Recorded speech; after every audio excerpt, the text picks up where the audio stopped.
Turns out Peggy Noonan knows absolutely nothing about government. Now, Peggy Noonan is an American author of 7 books on politics, religion, and culture, and she's a weekly columnist for the Wall Street Journal. She's always on one of the Sunday shows giving her opinion about stuff. If I'm not mistaken, I think she was one of the people that predicted a landslide Romney victory. So this is the type of person we're dealing with here. We're dealing with somebody who values their own opinion over any objective analysis or research or facts. And look, man, some people might say I'm being unfair there, but I genuinely think that if you predicted a Romney landslide in the last election, I mean, you had to be ignoring the polls. You had to be ignoring the relevant information on that topic to come to that conclusion, meaning you think your opinion overrides reality. So, but it gets worse. Now, again, Peggy Noonan's been around politics her entire life. She wrote an article in the Wall Street Journal about the sequester.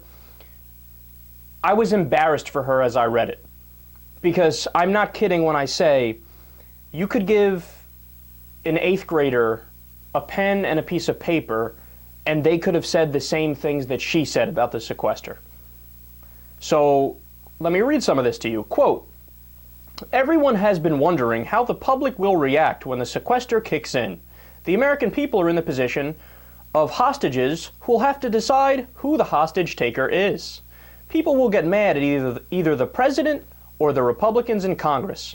That anger will force one side to rethink or back down. Or maybe the public will get mad at both. If the sequester brings chaos and discomfort, it's certainly possible the Republicans will be blamed. But it's also just as possible President Obama will be." Wow. Round of applause, everybody, for Peggy Noonan. Peggy, deep analysis, Peggy, let me tell you. If only there was some way we could actually determine what the American people think instead of speculating on it. Maybe we could call that thing a poll. An opinion poll.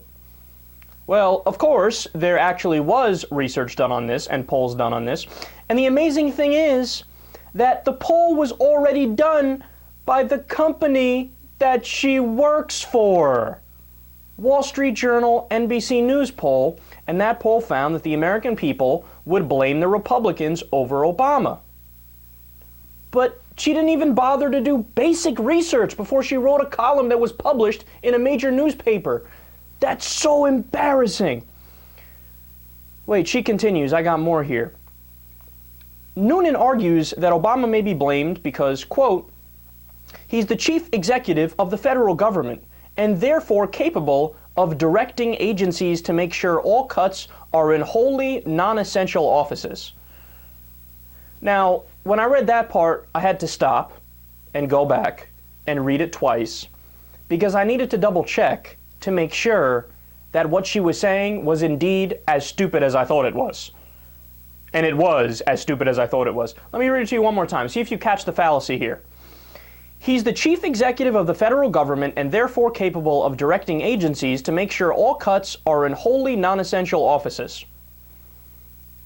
So you get what she's saying there? She's saying, well, obviously Obama has the power to choose where to do the cuts, and he doesn't have to do the cuts as they're already written in law into the sequester, obviously. No, Peggy, that's not how our government works. Obama can't just change the cuts in the sequester. The sequester passed through Congress, was signed into law. He doesn't have the authority to say, I will now decree that these cuts are not the cuts we'll do. I will change where the cuts will go. In fact, Peggy's point is so stupid that Congress actually tried to pass a bill this week to do what Peggy Noonan thinks Obama already can do. But the bill was defeated in the Senate yesterday, 38-62. So they tried to say, hey, look, as a last-second measure, let's allow President Obama to pick where the cuts will go so we can make more rational cuts as opposed to across-the-board cuts, and it didn't pass Congress. How have you been covering politics for that long, and you don't understand that basic fact as to how our government works, that our president isn't a dictator who can just choose where the cuts will go? God, that's so dumb. That's so dumb and embarrassing.